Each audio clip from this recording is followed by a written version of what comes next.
mi pantalla para no dilatar más el tiempo. ¿Están todos? No veo. ¿Falta alguien? Bueno, hay varios ya, ¿no? Jimena, tú. Podemos empezar. A ver, vamos a partir.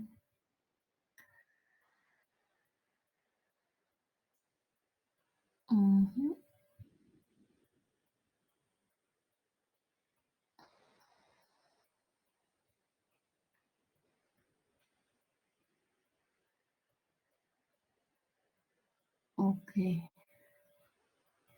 Voy a empezar a compartir mi pantalla. No sé si se ve.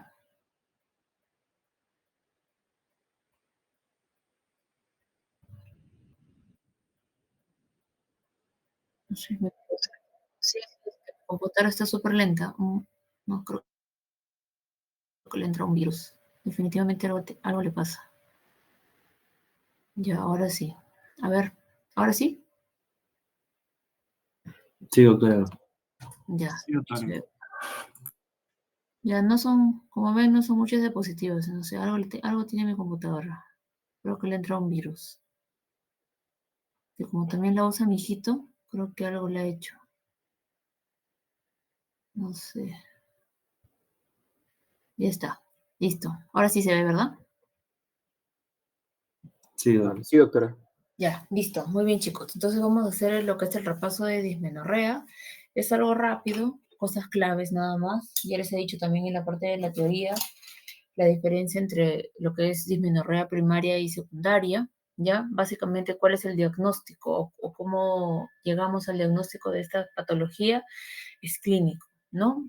A menos que sea una dismenorrea secundaria que ya tiene causa, ¿no? Una causa por una enfermedad que pueda provocar el dolor, ¿no? Ahí ya tendríamos que utilizar algún examen de laboratorio. Pero en cuanto es una dismenorrea primaria, más lo vamos a sacar por la anamnesis, ¿no? Haciéndole a la paciente, tenemos que hacer una anamnesis amplia y ver desde cuándo comienzan los dolores, cuándo han comenzado, en qué parte del ciclo menstrual se presentan, ¿no? Si se acentúa más cuando antes del periodo menstrual o está en cualquier parte del ciclo, eso nos va a llevar más o menos a un posible diagnóstico, ¿ya?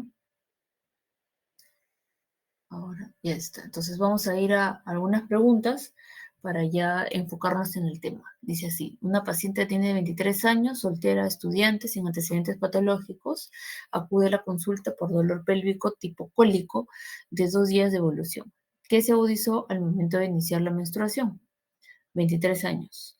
La exploración muestra signos vitales normales, tiene una temperatura normal, 36,7, con 90 latidos por minuto, frecuencia respiratoria de 20, pulso normal de 90,60, cabeza, cuello y tórax normales, abdomen blando y depresible, no hay dolor a la palpación media, rebote negativo, y a la exploración de genitales es diferida, ¿no? Según refiere. En la ecografía pélvica le encontraron un útero de 6,2 y no visualizaron los ovarios, ¿no? ¿Cuál es el diagnóstico más probable? Vamos a ir descartando, ¿no? Infección de vías urinarias, nos dice que el examen en lo que es no hay dolor en la palpación media, no nos han dicho si hay la paciente no viene por síntomas urinarios, no hay suria por el quiratenesmo, así que no tiene fiebre o alguna otra molestia, lo descartamos, ¿no? Síndrome premenstrual, la paciente dice que ha referido el dolor que se ha agudizado cuando ha iniciado la regla, ¿no? Entonces lo que es el síndrome premenstrual, como dice su nombre, es antes del periodo menstrual, antes de la regla, normalmente aparecen las molestias en la ovulación, ¿no? Más o menos en la mitad del ciclo, es el famoso, hay un síndrome del mes, ¿no? De la mitad de mes, eh, donde se acentúan, pues no hay náuseas, vómitos, dolor pélvico que está junto con la ovulación, ¿no? Entonces, no tendría por qué aparecer ahora, ¿no? Nos haríamos, la descartaríamos por un lado, ¿no? Entonces, acá tendríamos dos, dismenorrea primaria o secundaria. ¿Qué piensan? Ya que estamos en el tema. Primaria, doctora. ¿Por qué? Porque no tiene una causa de fondo.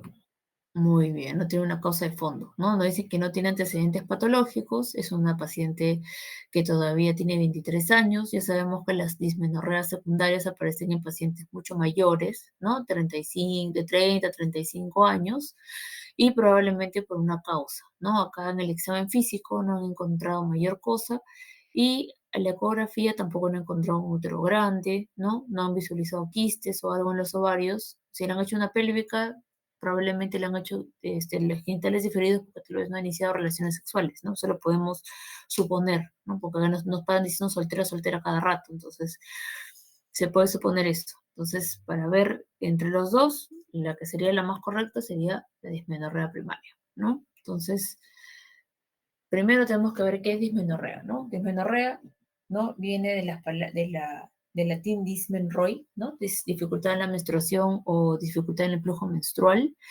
Viene a ser una complicación, ¿no? Del ciclo menstrual, ¿no? Dentro de lo que son hemorragias uterinas, amenorrea, también está la dismenorrea, ¿no? Que son alteraciones del ciclo menstrual que van a aparecer con periodos dolorosos, ¿no?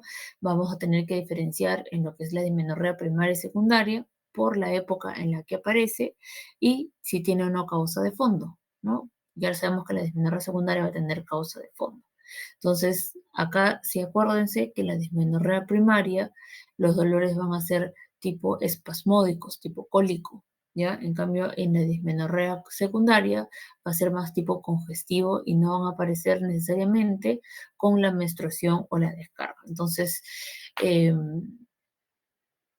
para el diagnóstico es dolor que se presenta con el periodo menstrual o durante la menstruación, ¿no? Antes de la menstruación. Entonces, solamente acá para diferenciar una de la otra, en la primaria vamos a tener ausencia de lo que es patología pélvica, es decir, no vamos a tener miomas, endometriosis, que es una de las principales causas, ¿no? De menorrea secundaria. El dolor es tipo espasmódico, ya acuérdense de esta palabra, espasmódico, y es más común en pacientes post-puber, ¿no? Después de los 5 o 6 años de inicio de la menstruación, ¿no? Entonces más o menos aparece entre los 16 y 17 años, en promedio de 10 años que está viniendo ahora el periodo menstrual, ¿no? 10, 11, 12 años. Entonces después de los ciclos, ¿y por qué viene el dolor?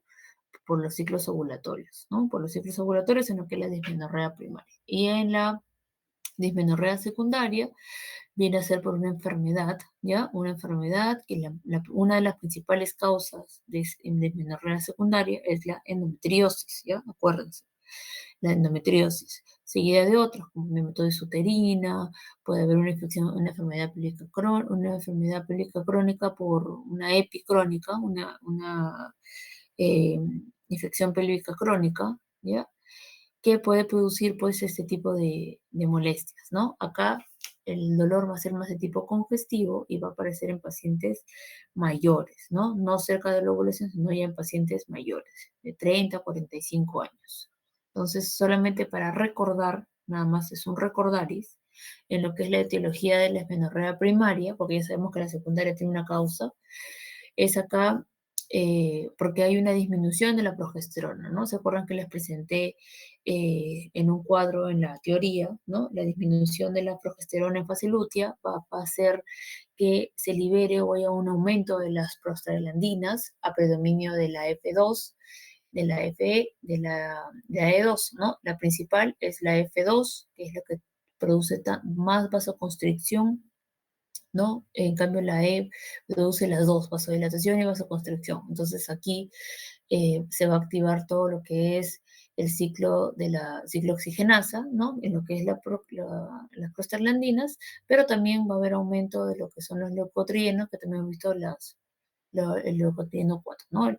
Que es el que produce más vasoconstricción. Va a haber aumento de la vasopresina circulante y eso es lo que va a producir isquemia a nivel de los vasos y va a producir dolor, ¿no? Entonces, en lo que es la dismenorrea primaria, es baja la progesterona, aumenta la prostaglandina, aumentan los leucotrienos y va a producirse una necrosis o una isquemia, ¿no? Como un infarto en los vasos y eso va a producir dolor. Entonces, y esto va a producir en los periodos ovulatorios, ¿ok?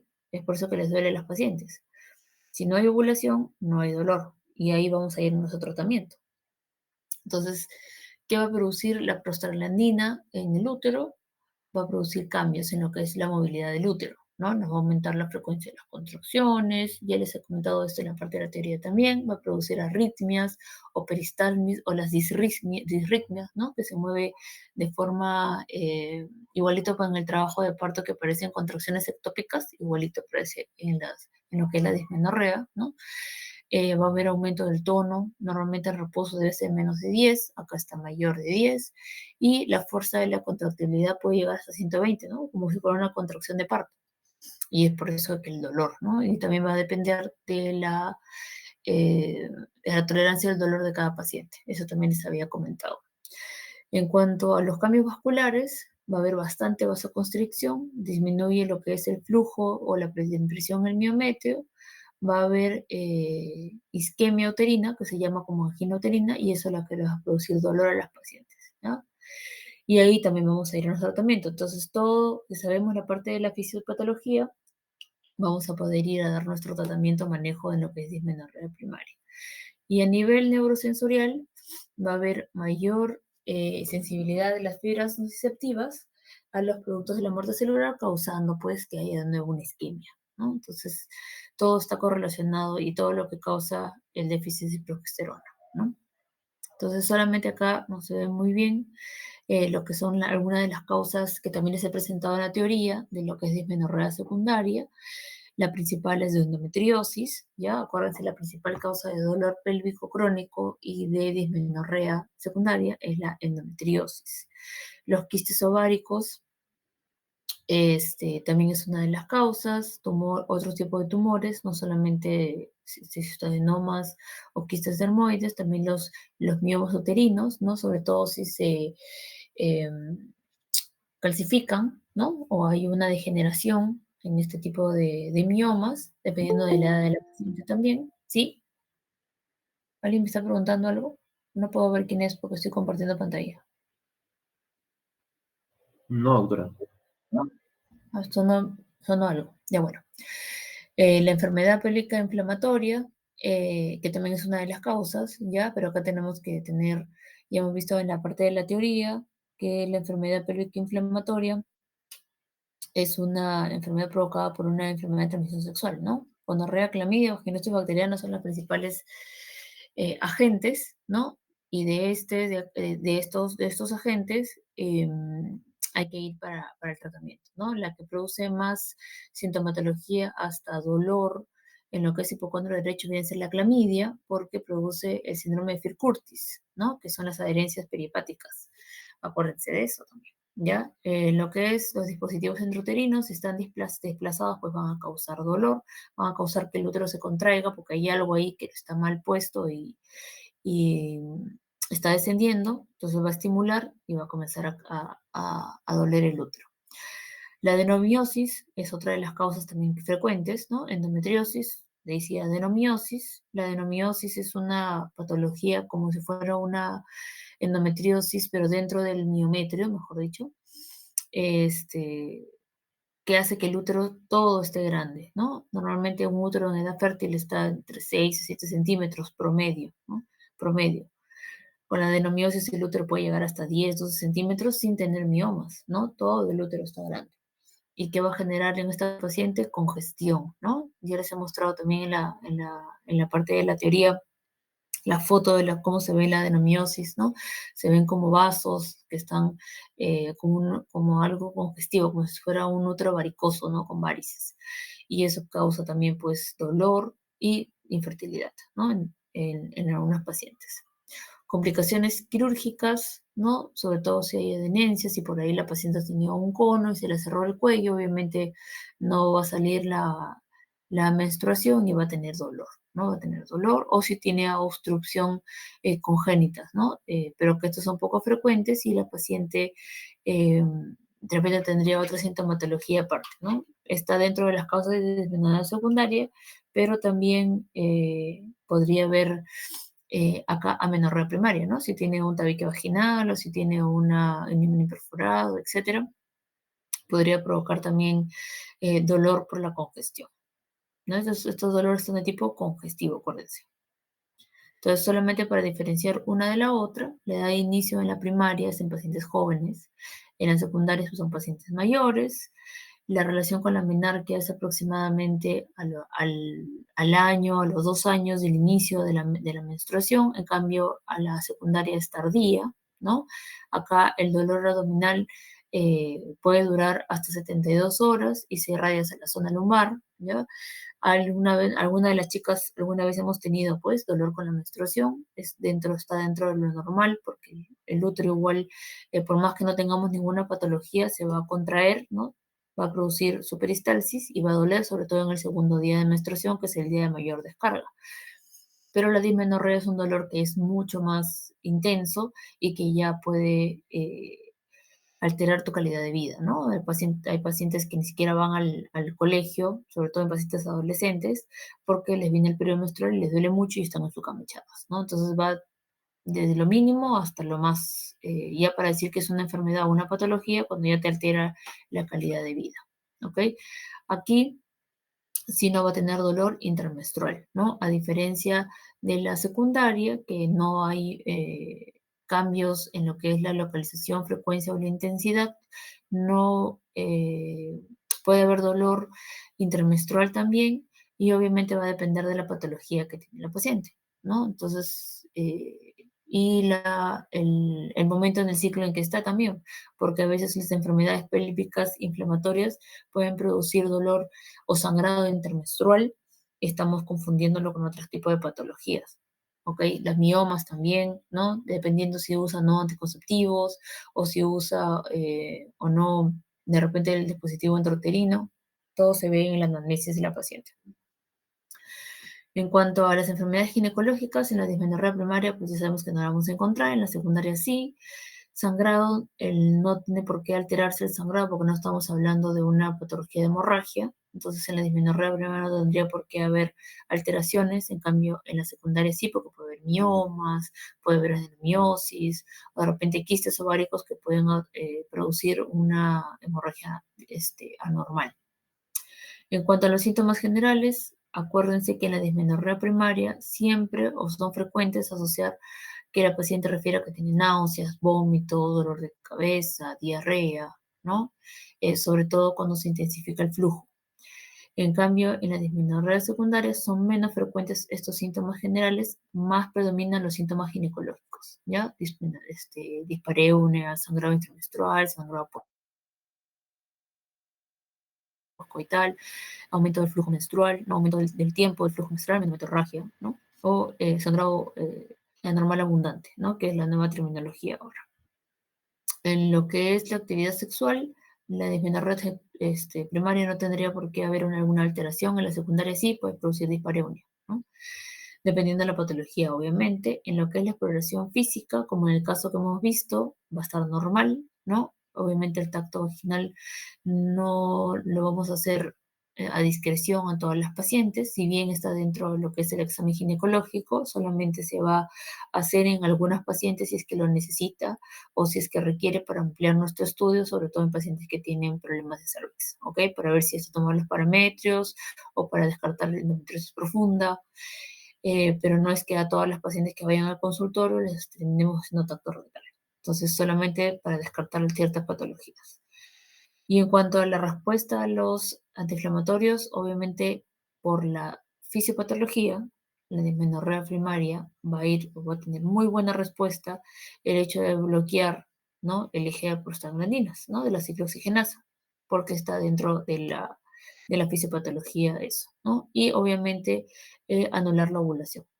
Con los anticonceptivos orales va a tener muy buena respuesta a la dismenorrea primaria. En cambio, en la secundaria no va a tener, puede ser un sintomático, más no va a ser a resolver completamente el problema porque no es la causa del fondo.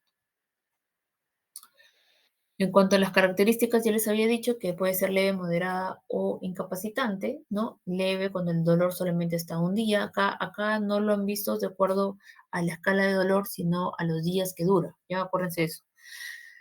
Leve cuando dura menos, ¿no? Solamente es el primer día, o y tiene pocos síntomas asociados generales, ¿no? En la moderada sí puede durar más, hasta 72 horas, y puede o no alterar la calidad de vida de la paciente, acompañada de pocos síntomas, ¿no? Y en cambio, el agravo incapacitante sí pues va a durar todo el periodo menstrual, va a interferir con su calidad de vida, y acá sí va a tener síntomas generales mucho más graves, ¿ya? Entonces acá no lo vamos a clasificar de acuerdo al nivel o al grado de dolor, sino a los días que dura el dolor. Entonces, dicho eso, en el primer caso de la paciente, ¿no? Ya hemos dicho que es una dismenorrea primaria. ¿Qué le damos? Agonistas de GnRH, anticonceptivos orales combinados, antiinflamatorios no esteroideos o antibióticos. ¿Cuál es nuestra primera línea de tratamiento? ¿Quién se acuerda? Los años. Los AINES, ¿no? No le vamos a dar análogo GnRH, es una paciente de 23 años, no tiene hijos, no ha tenido ni relaciones sexuales, le vamos a producir una menopausia, no lo necesita, ¿no? No estamos tratando ninguna otra patología. De repente podríamos utilizarlo si la paciente tiene un mioma uterino gigante y queremos hacer una miomectomía, y para no ser tan bruscos o dejar más tejido uterino, disminuimos el tamaño del tumor con análogos de GnRH y luego se produce la cirugía, ¿no? Los anticonceptivos orales combinados podría ser, ¿no? Podría estar entre los dos, AINES o anticonceptivos orales combinados, pero si es una paciente que no ha tenido ni relaciones sexuales y va primero, estamos pensando en una dismenorrea primaria, nuestro primer tratamiento vendría a ser bloquear el ciclo de la ciclooxigenasa con antiinflamatorios no esteroideos, ¿no? Entonces, ya si no nos va bien, ya podríamos utilizar los anticonceptivos orales, o si por ahí la paciente quiere cuidarse o no quiere tener bebés todavía, se podría utilizar los anticonceptivos y asociar los antiinflamatorios si es que el dolor es mucho, ¿no? Entonces, los antibióticos no tendrían nada que ver ahí. Entonces, solamente eh, ya para discrepar uno del otro, ¿no? En cuanto a una vez que ya hemos diagnosticado, hemos hecho nuestro anamnesis, ya sabemos, hemos hecho investigación ya por exámenes de laboratorio, etcétera, y nos vamos a que es una dismenorrea primaria, tenemos que preguntar a la paciente dos cosas: si se quiere cuidar o no. Si se quiere cuidar, utilizamos los anticonceptivos, ¿no? Y si es que no le va bien, o se puede asociar anticonceptivos más analgésicos, ¿no? Si es que por ahí no va bien, hay que ver o considerar que tal vez no hemos hecho un buen diagnóstico y realmente la paciente pues tiene una dismenorrea secundaria asociada a alguna patología, ¿ya? Si la paciente no desea cuidarse, ya comenzamos con los AINES, los inflamatorios no esteroideos, y se puede asociar, si es que el dolor es muy intenso, el paracetamol. ¿Cuál es el que más utilizamos? En las, ¿cómo se llama? En los comprimidos que vienen en las pastillas, como por ejemplo no voy a hacer propaganda, pero más que es una de las más conocidas, ¿no? El Ponstan, para el tratamiento del dolor durante el periodo menstrual, tienen ácido mefenámico, ¿no? Ese es lo más frecuente que utilizamos, el ácido mefenámico. Pero podemos asociar otro, este, el acetaminofén, ¿no? O el paracetamol, en el caso de que la paciente tenga mucho dolor y los antiinflamatorios no le hagan nada, ¿no? Y si es que por ahí sigue el dolor y persiste el dolor, a pesar de que supuestamente estamos pensando que es una dismenorrea primaria, está en el grupo etario y todo, hay que considerar también que la paciente pues tendría una dismenorrea secundaria, y hay que tratar la red secundaria, tenemos que tratar básicamente la causa, ya haciendo estudios, exámenes, hasta una laparoscopía para poder llegar a un diagnóstico, ¿no? Porque el gol estándar para el diagnóstico de endometriosis sabemos que es la laparoscopía, ¿ok?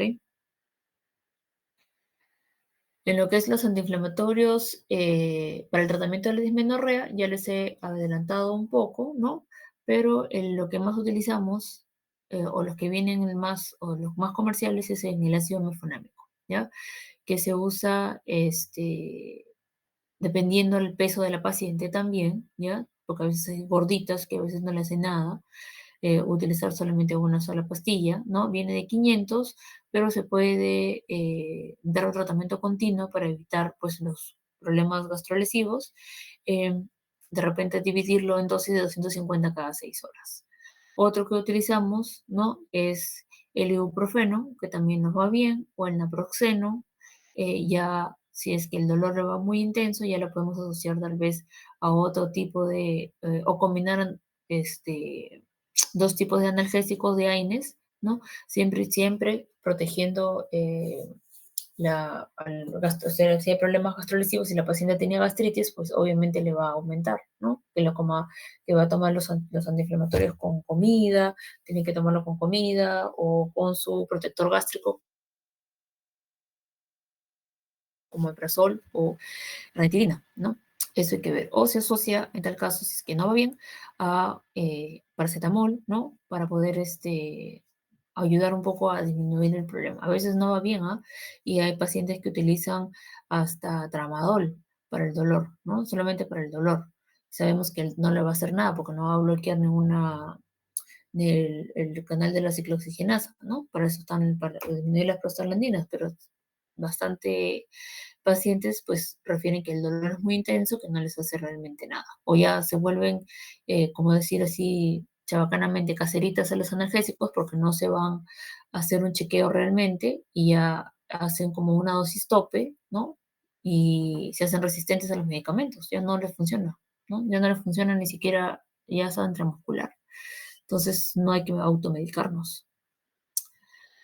Entonces, otra pregunta dice, señale la respuesta correcta.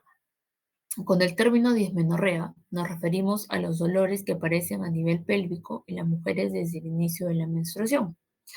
La dismenorrea primaria está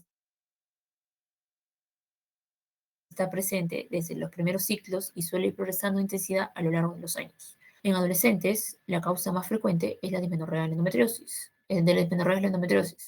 El tratamiento de la dismenorrea debe iniciarse con antiinflamatorios no esteroideos y los anticonceptivos no mejoran la dismenorrea primaria, solo la secundaria. ¿Qué opinan? ¿Cuál creen que es la respuesta correcta?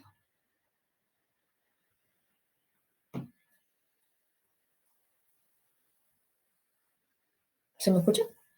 La D, doctora. Sí, la D, doctora. La D, todos seguros.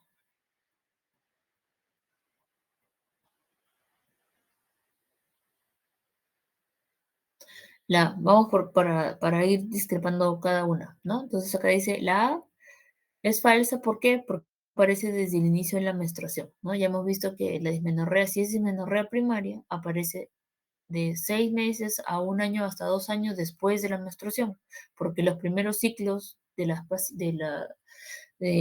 chicas, de todas las chicas, los primeros ciclos son anovulatorios, entonces no va a tener dolor.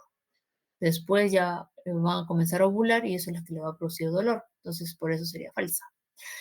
La segunda dice que está presente desde los primeros días del ciclo, ¿no? Y suele ir progresando en intensidad a lo largo de los años, sabemos que no, ¿no? Va a ir, la dismenorrea primaria no va a doler para siempre, ¿no? Solamente va a aparecer hasta cierta edad, ¿no? Pueden durar 2, 3, 4 años y luego ya disminuyen, ¿no? Progresivamente, no es que lo va a tener a menos que tenga una patología de fondo, ¿no? Entonces ya no se diera una dismenorrea primaria, sería una dismenorrea secundaria. Lo haría falso. La causa de endometriosis en adolescentes no es lo más frecuente, sería una dismenorrea primaria, ¿no? Y los anticonceptivos no mejoran la dismenorrea secundaria, la primaria, solo la secundaria es falso, ¿no? Porque los anticonceptivos también va a tratamiento de dismenorrea primaria. Entonces, acá la única que nos queda verdadera es que los antiinflamatorios sí deben de iniciarse como primera opción en lo que es la dismenorrea primaria. En el tratamiento de dismenorrea, sobre todo la primaria, obviamente. Entonces, esa sería la respuesta. Dice acá, ¿cuál de los siguientes establecería el diagnóstico de dismenorrea secundaria? La presencia de un examen pélvico anormal, el dolor pélvico abdominal tipo cólico, dolor que se inicia el primer día del flujo menstrual, dolor tipo cólico que inicia en paciente de 20 años o la presencia de un flujo menstrual abundante. ¿Qué opina? La E, doctora. ¿Seguro todos? Dismenorrea secundaria. Secundaria. La A, doctora. Ya, bueno, entre la A y la E, ¿no? Porque los dos están dentro, pero ¿cuál sería la que más se acercaría a la respuesta? La A. La A, ¿no es cierto? ¿Por qué? Porque en la dismenorrea primaria no va a tener, pues, ¿no? El examen es normal y el flujo menstrual también está irregular, o sea, puede estar irregular en los primeros días en las pacientes que recién están iniciando su ciclo menstrual por la anovulación, pueden presentar ese tipo de flujo, ¿no? Pero en lo que es dismenorrea secundaria, el examen físico pues no lo vamos a encontrar normal, siempre va a haber dolor, va a haber de repente el útero aumentado, por ahí encontramos un quiste en el ovario, encontramos una tumoración, ¿no? Al momento si le hacemos tacto rectal a la paciente también vamos a encontrar los parametrios, ¿cómo se llama? Con focos de endometriosis y va a doler, ¿no? Le va a doler a la paciente al momento de hacer el examen de profunda para descartar endometriosis profunda. Entonces, nunca en una dismenorrea primaria van a encontrar examen pélvico anormal. ¿Ya? En la secundaria sí. El flujo podría ser, podría ser, ¿no? Pero de las dos, la que sería más correcta sería la A. Si estamos de acuerdo, ¿verdad? ¿Quién fue y que opina lo contrario? Pregunte ahora o calle por siempre, que su examen es el sábado. Si estamos de acuerdo, ¿verdad? Sí, doctora. Que por algo estamos aquí, para resolver dudas. Y creo que era la última. Ah, no, hay una más. Dice acá, tenemos una paciente de 32 años con un cuadro clínico de sangrado menstrual irregular, dismenorrea, dispareunia y una esterilidad de 3 años de evolución. Presenta una analítica anormal, hormonal normal y un estudio ecográfico transvaginal que informa útero normal y sendas formaciones quísticas ováricas bilaterales de 4 centímetros. Son signos ecográficos de sospecha. ¿Cuál sería la orientación diagnóstica? ¿Qué opinan? ¿Puede ser endometriosis, doctora? Sí, puede ser. ¿Por qué no la uno? Síndrome herencial pélvico. Vamos por descarte. Porque no nos refieren nada que la paciente ha tenido cirugías previas, ¿no? Para poder sospechar de eso. Dice, hemorragia uterina disfuncional. El término de hemorragia uterina disfuncional lo utilizamos para poder hablar sobre lo que son hemorragias uterinas de causas ovulatorias, ¿no? O dentro de lo que es el PALCOIN de la O, ¿no? De causas que no tengan algo orgánico. Antes lo usábamos así, pues estas preguntas son de Noun antiguo, ¿no? Y todavía siguen preguntando igual, ¿no? Aunque ya cambiaron los términos. Pero se referían a causas que no tenían una causa orgánica, ¿no? O algo así. Entonces, acá si la paciente tiene dismenorrea, dispareunia, tiene problemas de esterilidad, lo más probable es que sí tenga una causa orgánica. Entonces, por eso va, ¿no? Síndrome de ovario poliquístico no tiene la clínica, ¿no? Nos dice que en la ecografía ha encontrado unas formaciones quísticas bilaterales de 4 centímetros, ¿no? En ovario poliquístico o el síndrome de ovario poliquístico vamos a encontrarlos. ¿Ya han hecho ovario poliquístico? ¿En teoría? Ya, entonces ya saben que la clínica es distinta, ¿no? Síndrome es una cosa y ovario poliquístico es otra. El síndrome es un conjunto de todo, de todo. Entonces, en el ovario poliquístico, ¿qué vamos a encontrar? Los criterios de Rotterdam, ¿no? Donde vamos a encontrar los ovarios o criterios ecográficos, ¿no? Vamos a encontrar los ovarios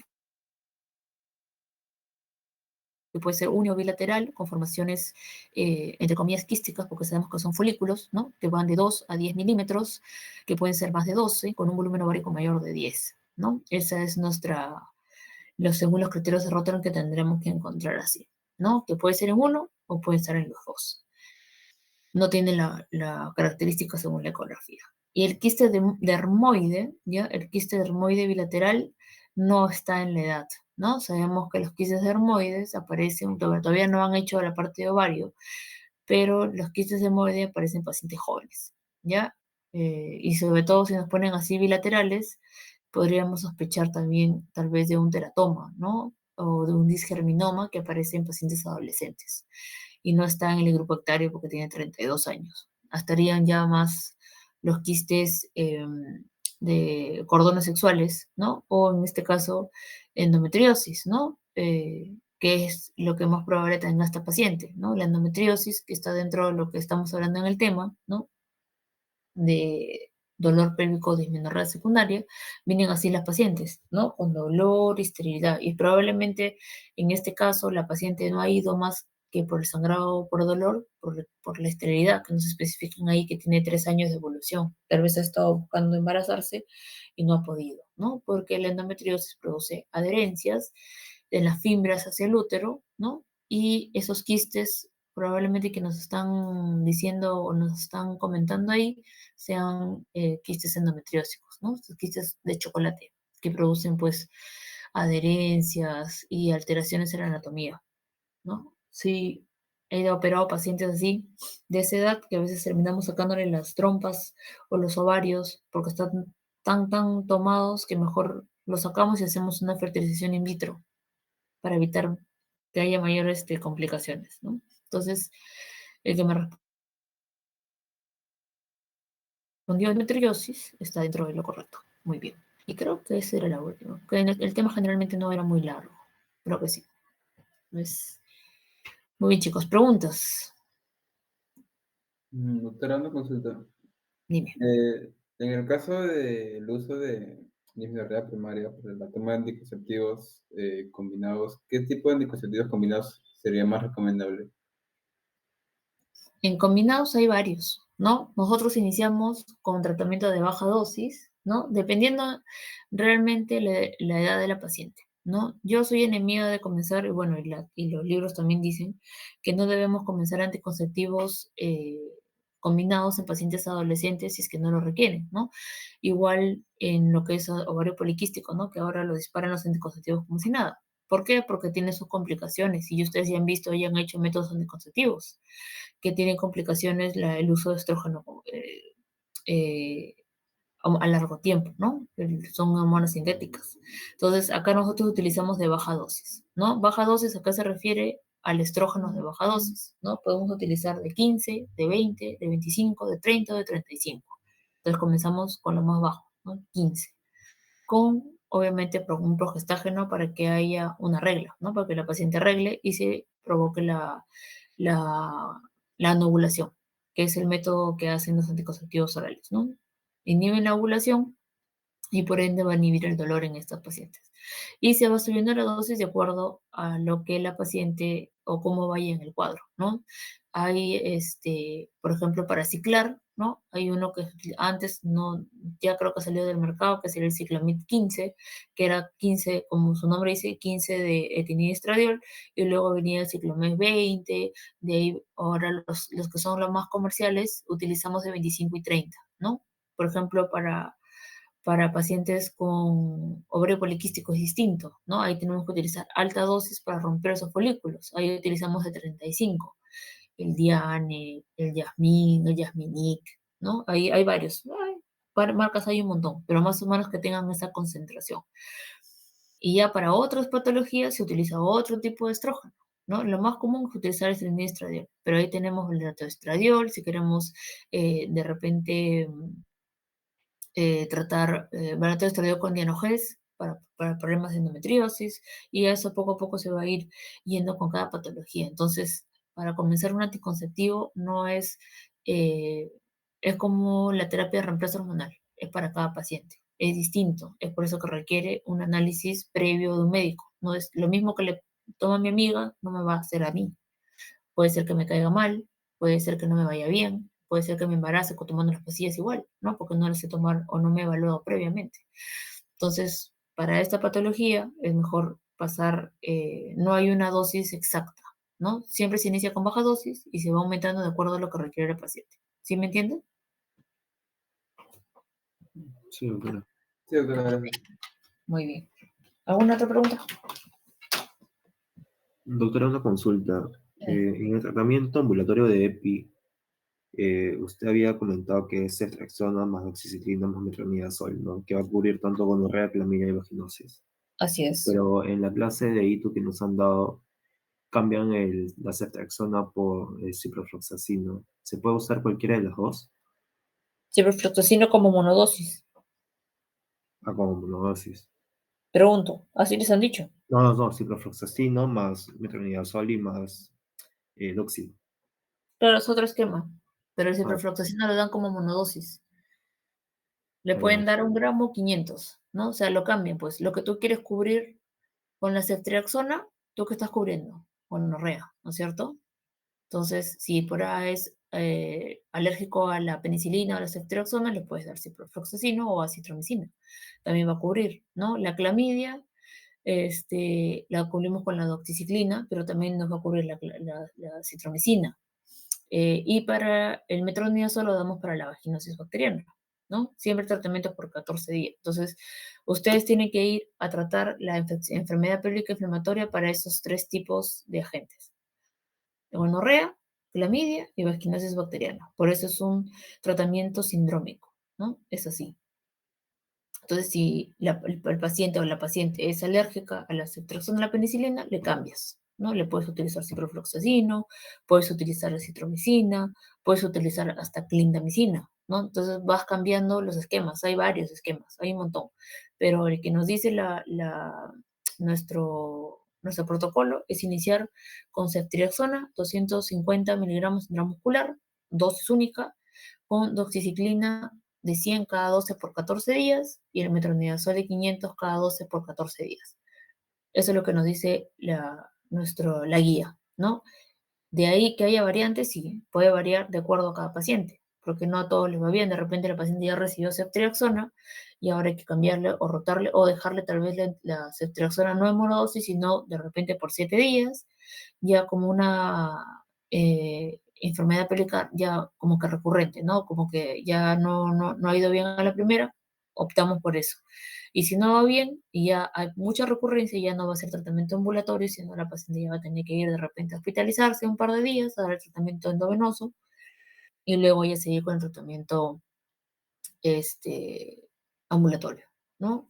Siempre puede haber recurrencias de acuerdo a la actividad que realiza la paciente también, pues, ¿no? Si es una paciente que es promiscua, que tiene múltiples parejas sexuales, no se cuida, su pareja no ha recibido tratamiento, pues va a recaer a cada rato. Entonces, siempre en lo que es enfermedad pélvica hay que dar tratamiento a la pareja, porque estamos hablando de gonorrea y clamidia. ¿Sí me dejé entender? sí, doctora, gracias. Muy bien. ¿Alguna otra pregunta? Doctora, una consulta. Acerca de las dosis, en su diapositiva había puesto que era ceftriaxona de 500 miligramos, ¿no? Pero en la clase de ITU, no, de ITS habían puesto que es 250 miligramos de ceftriaxona. 250 he puesto. Ok. Sí. Ujú. Está Yo lo bien. estoy diciendo ahorita. Sí, La, sí, la justo. dosis es 250. 250 está. Que nosotros le demos al paciente, de repente en el hospital, ustedes han visto que no le dejamos 500 y no le dejamos 1 gramo, es porque no hay, ¿ya? Y a mi grupo también, a la hora, el último con el que he rotado antes de salir del hospital, les especifiqué eso también, porque acá en el hospital, por ejemplo, en el 2 de mayo, no hay ampolla de 500 y solamente hay de 1 gramo. Entonces, para que no se pierda la paciente, le damos así. Entonces, a veces se pueden confundir, porque a la hora que nosotros estamos dando la receta, pueden ahí, ¿no? Ceftriaxona, 1 gramo intramuscular está, ¿no? Y después están ahí, pero ¿por qué? Si en la teoría me dijeron que era 250, y es porque no hay en el hospital y pues mal no le va a hacer, ¿no? No le va a hacer, pero la dosis es, el esquema, es 250, ¿ya? Pero si no hay, pues no te queda de otra que no vas a perder al paciente y va a venir peor, entonces le das todo, lo que tengas realmente, si es 250, 500 o 1 gramo. Mal no le va a hacer. Más bien, de repente, va a ir mejor, ¿no? Y si ya hay recurrencia, ya le dejas, dependiendo del esquema, hay varios, ¿no? Hay varios esquemas. Y eso también va a depender de cada paciente y del tratamiento que ha recibido previamente. Porque a veces son polifarmacias, no van al médico, se automedican y hacen resistencia al medicamento y cuando vienen ya no les hace efecto nada, ¿no? Igualito que los antibióticos, igualito, en otras patologías, ¿no? El antibiótico lo toman así como piru y los óvulos también igual, ¿no? Y hacen infecciones vaginales recurrentes. Seguro en ETS también les han comentado eso, ¿no? Que hay un montón de recurrencias porque hay autofarmacia. O sea, se van a la farmacia, se compran su ovulito y no va bien un tiempo y otra vez recurre. Es así, pues, ¿no? Es así. Y el manejo es sindrómico, en lo que es enfermedades de transmisión sexual. Es sindrómico. Seguro les habrán dicho eso en la teoría, ¿no? Sí, doctora. Muy bien, chicos. ¿Alguna otra pregunta de esta parte? ¿Todo bien? ¿Ya se durmieron? No está difícil, ¿ya? No está difícil. No les he dejado preguntas nada difíciles. Realmente creo que son las más fáciles que van a tener en el examen si ponen alguna, porque ya no depende de mí, sino de la doctora Frida si es que las coloca o no. Todo lo que les he dicho va a venir ahí. Igual en lo que es la enfermedad pelvico-inflamatoria, no he hecho más 2 preguntas nada más, pero muy, creo que son fáciles para poder resolverlo. Solo tienen que leer lo que les he dicho y nada más. Yo creo que les va a ir bien el examen. Repasen, sí, lo demás, ¿no? Porque si viene en este examen enfermedad ITS, ¿no? Los síndromes, ¿cómo se llama? Por las úlceras, eso también les van a preguntar. Ya, eso sí, preguntan bastante. Todo lo que son enfermedades de transmisión sexual. La diferencia entre las chancro, fijas no las voy a dar, pues sería trampa. Pero ya todo les he dicho, les he repetido y les he vuelto a repetir, así que ya, interprételo. Dígame, dime, Jimena.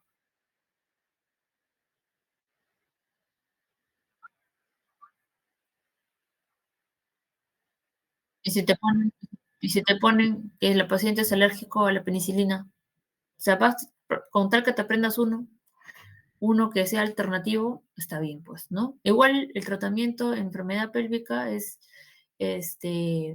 va a depender